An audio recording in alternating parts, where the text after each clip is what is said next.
Well, we're almost here, people. We're almost here to the present day. 2017 through 2018, this is part 5 of what it's been like to be a PC gamer over the past 10 years. I don't know about you guys, but the last 2 years for me have just been a jumble of Ryzen and Pascal and Vega BS going all over the place. So I'll jump around a little bit as I go through the history of these couple of years. Um, and I'll stop just before RTX, as I see that as the start of the 2019 era, in reality, if you ask me. This was an interesting time period of NVIDIA being in complete control of the GPU market for the first time ever, even worse than Maxwell. You had there was a sliver of time, just the very beginning of 2017, where it seemed like AMD might go out of business. I mean, you had all these trolls on WCCF Tech typing AM dead, AM going out of business, AM bankruptcy. All of these memes that AMD might go out of business. And you know, at the time I thought they sounded dumb, but, you know, in hindsight, if Ryzen wouldn't have turned out as well as it did, they might have, right? It was bad, really bad. Um, I mean, specifically, I remember people saying that Ryzen wouldn't even match Sandybridge's IPC, and that they were about to launch something better than Bulldozer, but who cares anymore? And that is actually how Intel saw it as well. Leaks from Intel in late 2016 showed, and these are internal emails that came out, show that Intel legitimately thought AMD would come within 80% of their current performance, but Intel had plenty of room to release more products, and they just weren't worried about it. Intel wasn't prepared, but they should have been. They really should have been. Anyway, so let's dive into part 5 of what it's been like to be a PC gamer over the last 10 years. So as usual, I'm actually starting at the end of the previous year, the very end of 2016, with the launch of the Pascal Titan X. This is when it really became clear how bad things were for AMD, and this is when you really continued to see the increases of NVIDIA milking the market. Again, right, I ended last video basically harping on how no one should be surprised at RTX prices, because for the love of God, they launched the 1080 at $700. That's no different. That's almost no different. And the Founders Edition, right? Here's the difference. The RTX Founders Edition cards have better coolers than the cheapest AIB models, but that wasn't the case back then. The Founders Edition versions of cards in the 2015-2016 era were worse than AIB models, almost all AIB models. So if unlike now, where the Founders Edition can be considered better than half of the AIB models, and so you might find some AIB models for less, that wasn't the case back then. The Founders Edition was the floor in pricing, basically, because all AIB coolers would be better. So seeing a $700 Founders Edition for the 1080, it didn't matter what the MSRP was. All the AIBs were going to charge $750. That's the same as the 2080, people. And you also had the Titan X Pascal launch for $1,200. I don't remember which reviewer it was, but he said $1,200. That's right, not $11.99. Nvidia's keeping the last dollar and pricing it at $1,200 flat. It was a very funny joke, and I think that was intentional. Nvidia said, "Nope, it's $1,200. Anyone spending this much doesn't care about the extra dollar." There was a point they were making. And again, the original Titan X Pascal was actually cut down, similar to how the 2080 Ti is. $1,200 for a cut down 102 card. Guys, again, RTX is priced the same as Pascal was. Just most people are too stupid to notice it. I'm just saying it. I mean, come on, guys. Go pull up these articles. Prices have not changed. People just didn't complain before, and so NVIDIA is probably very surprised. I mean, their stock price went down recently. NVIDIA is surprised you guys didn't fall for it 3 times in a row. I'll say 3 times, actually. Anyways, though, I digress. This is when things were getting real bad. I mean, you had $1,200 flagships. I mean, look at this. The strongest card AMD has is a Fury X, and it's all the way down here. I mean, their strongest card is double what AMD has, or close to double. It's very, very, very sad at this point. And then we start to get rumblings of Vega. Rumblings of HBM2 and these high clocks on a refined 14 nanometer. We see poor Volta. All of these rumors popping up that's going to kill it. And NVIDIA, I think, actually did believe some of them. And I mean, NVIDIA is only underestimating AMD now because they've been able to. And NVIDIA released the 1080 Ti, and it was barely cut down. It was effectively the same card as the Titan X Pascal. And so... And this is also when it became clear that if you buy a Titan, you're a moron. Like, NVIDIA launches the 80, and then they wait, and then they launch the Titan, and they launch an 80 Ti, which is the exact same performance for half the price a few months later. And they did it a little different with the RTX cards, but only because they underperform because they're compute cards. You know, I just remember all of the memes of people being idiots who bought Titans. But you know what? I don't know. If you're spending $1,200 on a card, who cares? This was let's look at this here. Look at how bad things were.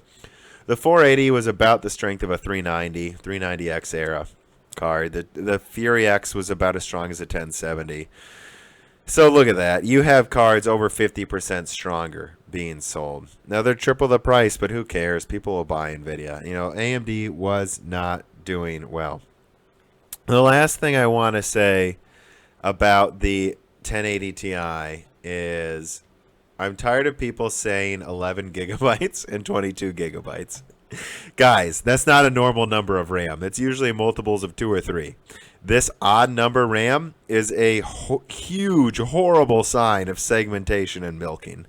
This is like when I see people go, I recently saw someone respond in a thread where someone was saying that, it was something about, I think it was actually my video talking about how, if NVIDIA would have made their entire lineup similar to the 1660 Ti, that is to say no tensor cores or RT cores, they could have made cards 20% stronger that use 10% less energy and cost 10% less, So like a $600 2080, almost as strong as a 2080 Ti is now, that uses as much energy as a 2070. That type of performance would have been received much better. And I saw someone go, yeah, I know. We all wish NVIDIA would have made a 22 gigabyte card for $1,000, but unfortunately that's not what they did. And when I saw 22 gigabytes, I just facepalm. Guys, 11 gigabytes is not normal. 12 gigabytes is normal. This is absurd that NVIDIA is getting away with making weird, odd, 5 gigabyte 1060s they launched for China. Like, this is bizarre. This is NVIDIA just getting away with it whatever the hell they want. They're just not giving you that last gigabyte so they can make another $20 profit. Like, this is not normal. Like, so when you talk about rumors for future cards, please don't say 11 gigabytes, 5 gigabytes, 10 gigabytes, 22 gigabytes. That's not a thing. That's only a thing when NVIDIA has a horrible stranglehold on the market. They will never launch a 22 gigabyte card. It will be 24 gigabytes, and it was with the Titan. But anyways, that was a huge sidebar. Moving on, we continued to see the 1080 Ti, the Titan, destroy everything. And we saw something rotten in Denmark now for Vega. Something was wrong. You had all of these rumors and leaks of poor Volta, right? And then all of a sudden you had these blind tests where AMD just wouldn't tell you the frame rate. And this was leading into a pretty big letdown for Vega, I think. And I fell for it at first too. I saw this and I went, okay, Vega's probably going to be 5-10% weaker than the 1080 Ti. And there was reason to believe that it could be. There was very, very, very good reason to believe that Vega could be close to a 1080 Ti. The early leaks showed, they literally showed 1000 megahertz memory. I'll put that in the description below, or the links below. And there were some rumors saying it could get up to 1100 or 1200 megahertz stock for the memory. There was also rumors saying it could be 1.7 to 1.8 gigahertz core clock, which was somewhat expected from Global Foundries 14 nanometer, but Global Foundries underperformed. HBM2 was delayed, and so they were launching the earliest HBM2 available. It underperformed. What we should have gotten was a Vega at 1.7 gigahertz core and 1000 to 11, no, I think actually 1050 megahertz memory. What we got? Closer to 1.5 gigahertz, guys. It's 15% less. 945 megahertz. HBM. That wasn't even on the roadmap at first. No one saw 945. It was supposed to be 1050 megahertz. 12% lower. So it was about 10% weaker than it should have been. Poor Vega is what happened here. You know, and it hadn't come out quite yet, but the writing was on the wall that Vega was going to underperform. However, there was a glimmer of hope, and that glimmer of hope was Ryzen. Mini leaks coming out, late 2016, early 2017. They were demoing Ryzen against Broadwell E, and many people assumed that meant, you know, against the i7-6900K. Many people assumed that meant it wouldn't even beat Skylake. But the truth of the matter was, AMD was half sandbagging, half being practical. They were sandbagging in the fact that they were showing a 3.2 gigahertz Ryzen tie a 6900K, leading everyone to basically believe IPC wouldn't match Skylake and they wouldn't be able to clock it higher. But the truth was, these were just early yields. That's why they were clocked lower. The truth was, Intel didn't have an 8-core Skylake, right? So AMD had to benchmark against Broadwell E. And this really set up people to think that this was going to be like a 3 gigahertz thing. Everyone basically thought that Ryzen, over and over I saw this, that the 1800X was going to be basically Sandybridge with 8 cores. Sandybridge E 8 core for half the price. You know, so in other words, Intel still easily retains the performance crown, but AMD's there for budget gamers. But you have to remember how bad things were. Like I showed in the last video, AMD's 5 gigahertz 8 core was losing to Intel's 3.5 to 4 gigahertz dual core. Like, it was bad. So people's expectations of Ryzen were incredibly low.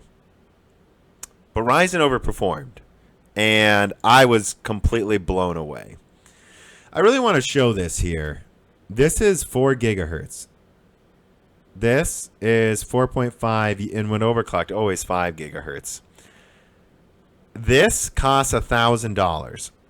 This costs $500. This costs like $600, $700, $350. This was a massacre. And this was a weird, slow-moving coup that no one saw coming.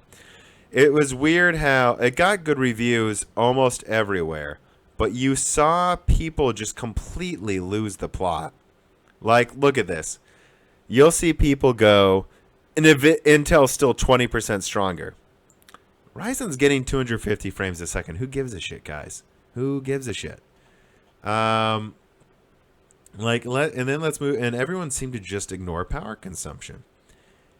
I mean, for the love of God, look at this here. This thing is an 8-core. Quad core. Like 30% more energy usage for double the cores. Where's Intel's 8-core or 10-core? It's over here, right? This is a complete massacre, an utter massacre. We have efficiency here that's never been seen before. I mean, look at this. You have an 8-core using almost like 2/3 the energy of their previous 8-core. You have Intel's 8-core here using 50% more energy than AMD's. This is absolutely ridiculous. Wrap up, happy. That seems to be a good way to summarize the early Ryzen reviews. Everyone was happy, almost surprised that it did well. But no one seemed to get how big of a deal it was. No one seemed to just understand that besides TechSpot, right? They seem to get it. Consider where AMD was coming from, and this is nothing short of amazing. We can't wait to see where they're going to go in the next few years. No one seemed to understand what this meant. That this meant 32-core EPYC CPUs that would retain 4 gigahertz or 3 gigahertz and destroy the 2.5 gigahertz 28-core Xeons. This was a complete upset out of nowhere. This is when I started buying up piles of AMD stock, and I have not regretted it. Like, this is when people really just, it was weird. Half of the people were like, oh my god, AMD's destroying Intel. And the other half were like, who cares, AM dumbs, AM dead.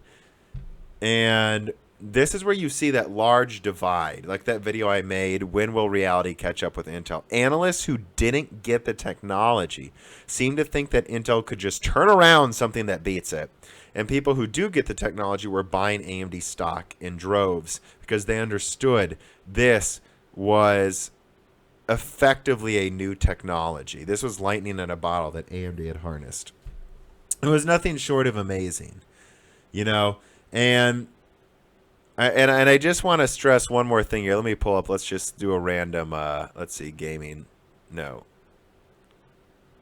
Let's just go to gaming benchmarks here. Like, is the 7700K in charge? Yes. But it's by 10% people. Like, and let's remember those were for editing. You get an 1800X for editing. Let's go to the 1600X. Look at this.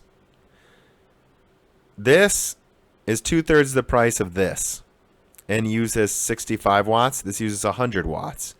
What's the difference? 20% performance difference. And this costs 50% more? That is insane.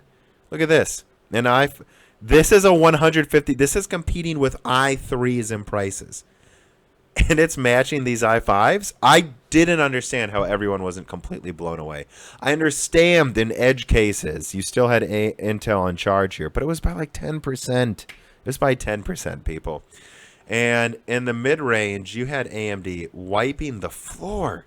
Look at this. Same price. This is using 20% less energy than this. And if you're not gaming, it's way, way, way better.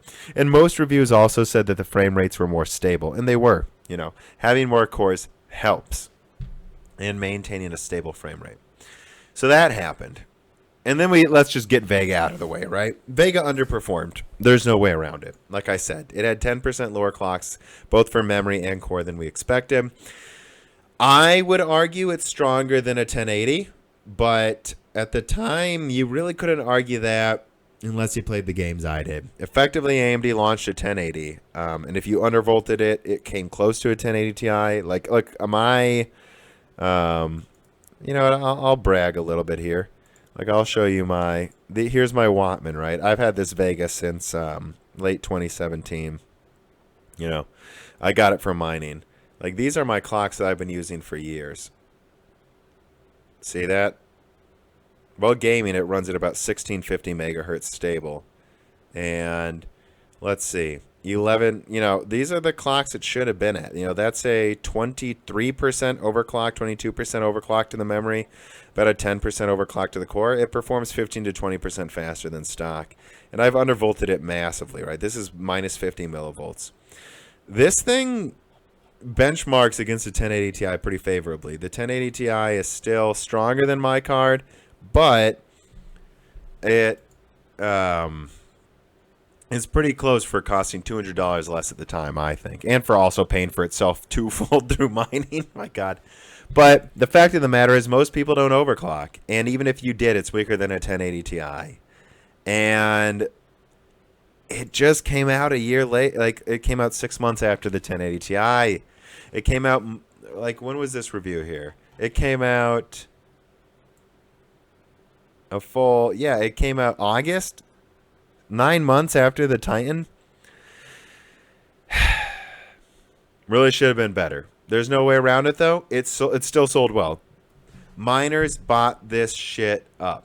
They bought it up, and then gamers also bought it because at the end of the day, it was at least perceived as slightly better than a 1080, especially because of high bandwidth cache. So effectively, it has more video RAM than 8 gigabytes. I wouldn't quite say it's the same as having unlimited video RAM, but there's many instances where you can see it not lose performance or lose much performance when using 12 gigabytes of RAM. And I played games where 10, 12 gigabytes of VRAM are being used, and my Vega's fine. Doesn't have any frame drops.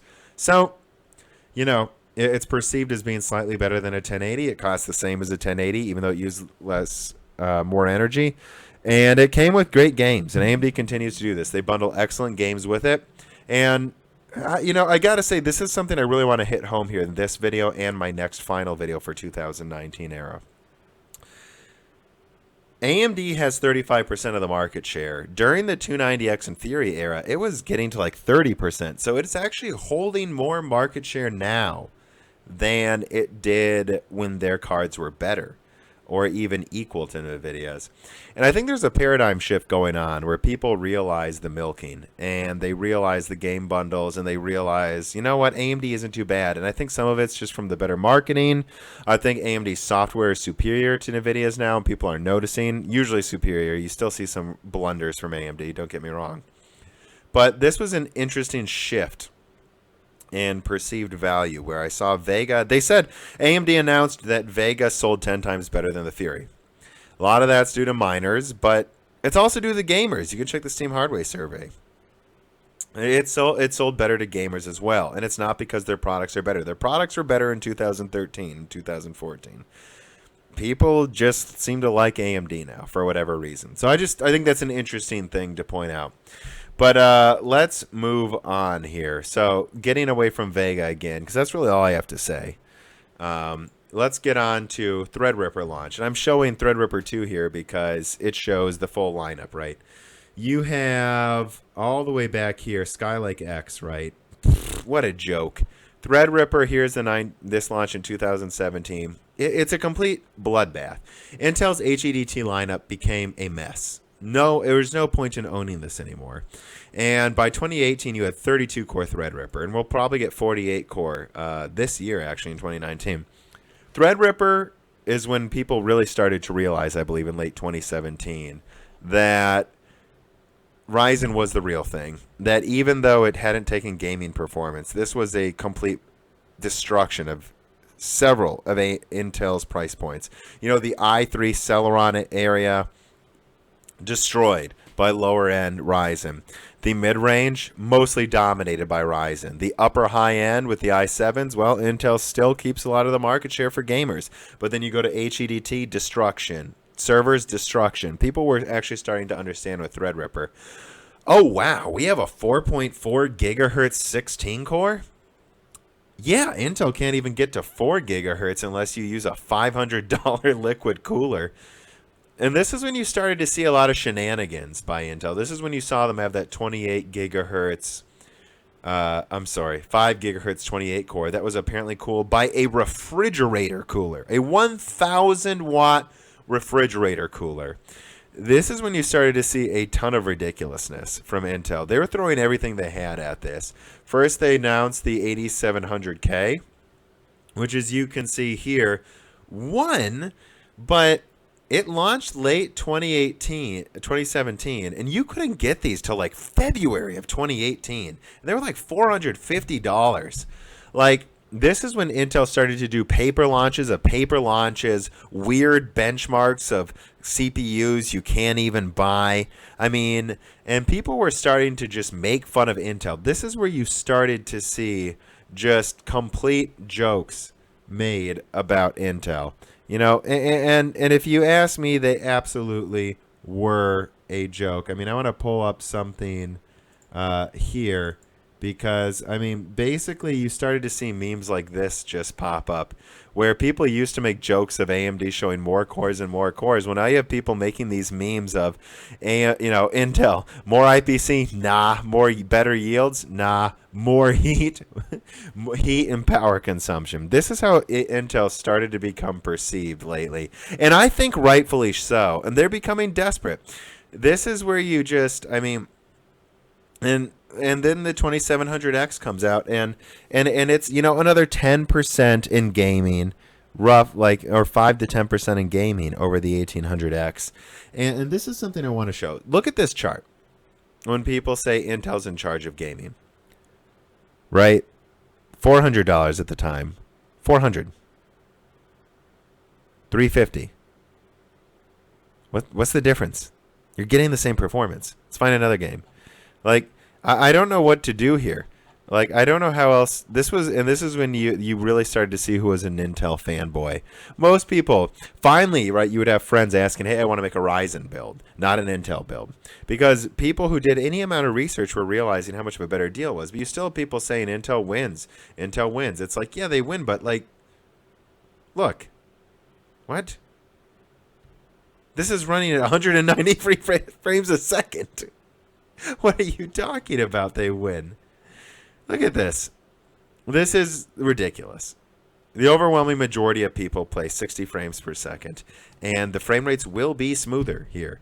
And this pricing is a lot closer to these, and it uses less energy. It absolutely continued to blow my mind. And then you saw the apex of Intel's absolute desperate actions. You saw the 9900K thing. Oh, I forgot to include this. Ryzen fall. Right, let's pull that up. Like, you started to see these completely bogus paid for attacks on Ryzen in 2018. Ryzen fall. You know, it turned out the people who made this video here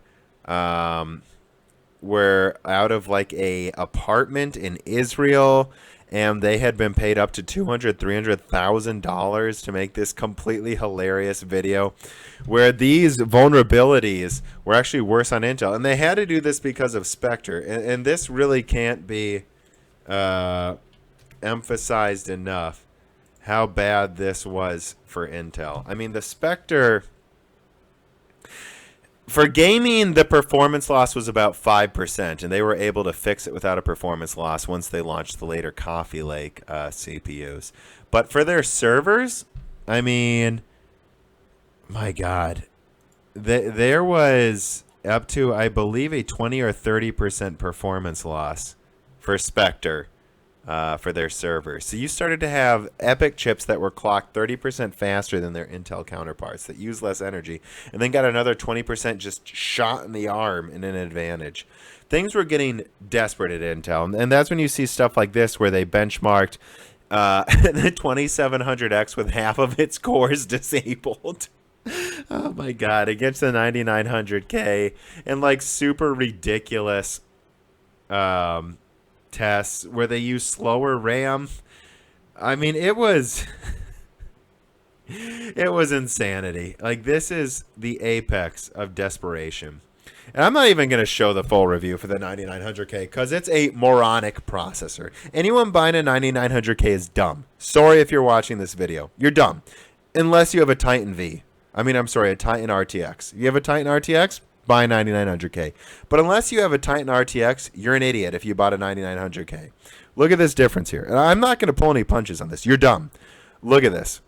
This is the latest CPU benchmarks. The latest from like a month ago at Tech Power Up. This is not old. 1080p. This is the lowest resolution you should benchmark a CPU. 102%. Look at this. Look at that. What is that? So what? So 102 divided by 95. Ooh. 7% stronger. This cost $500, $600 when it first came out. This cost $300. You're an idiot. You are dumb if you spent twice as much money for 7% more performance. It would be like if Radeon 7 costs $350 and you bought a 2080. Oh, except in this scenario, the Radeon 7 uses half the energy, right? Like, this is insanity that anyone's still buying Intel. This is just bizarre to me. I'm sorry. And the reason I say you have to have a Titan RTX for this to make any sense is because you're not going to notice the difference. The price of buying a 2080 and a 2700X, or 2080 Ti and a 2700X, is the same price as buying a 2080 and a 9900K. Yeah. So which one's going to give you better performance, people? Which one? Even for non-gaming tasks, right? You might even argue the difference isn't worth it if you even game a little bit. Because even in non-gaming, it's like 20%, 10% better. It's like 10% better non-gaming. Like, this is an absolute mockery. Right? This is Intel in full desperation mode. And I want to cover one more thing before I finish up this video. If Intel could launch a better CPU right now, for the love of God, it would be out. It would be out right now. Because do you think Intel's happy with this? No. They are not happy with a CPU that uses more energy than the competition CPU that costs half as much. They are not happy with that. If Intel could launch a better CPU, it would be out right now. And you can bet they're scrambling to get their dual ring bus CPUs out by the end of 2019. But that'll be for the next video. So yeah, that was 2017 through 2018, or really till the third quarter of 2018. I'm going to get into RTX in the next video. For me, 2017 to 2018, or should I say beginning of 2017 through almost the end of 2018, was the era of Pascal dominance, of Ryzen dominance, of Intel scrambling. That's what this was about. It was an interesting era of watching AMD become regarded equally or even better than Intel in the CPU space. Things I neglected to mention were the very interesting Intel AMD hybrid parts, where you had Vega with HBM APUs with an Intel CPU. Very interesting laptops. They're like $3,000, but you're getting a 25-watt APU that performs the same as like a 1050 Ti and an i7. So, hey, if you've got the money for a $3,000 laptop and you want battery life and the ability to game, more power to you. But this really led into the apex of NVIDIA's milking and into this new era we're going into now. My next video will be the last one. It'll be the end of 2018 and, well, 2019 as of now, and my predictions for the rest of 2019. What will be Intel's next steps, NVIDIA's next steps, AMD's next steps? What are going to be the next punches thrown through from these titans? I might even have to start throwing in ARM. I don't know if anyone saw, but it was just announced that Apple's switching to ARM CPUs, and that Microsoft's working on a version of Windows 10 that can run full ARM programs. Things are about to get very interesting this and next year, but that'll be for the next video. Please like, subscribe, tell me what you think. What have these past 2 years been like for you? What has it been like for you to watch Ryzen take over the CPU landscape? How well do you think Ryzen 3 will perform? I'm sure you have lots of opinions about Ryzen 3000. Plenty of arguments in my previous videos already regarding that.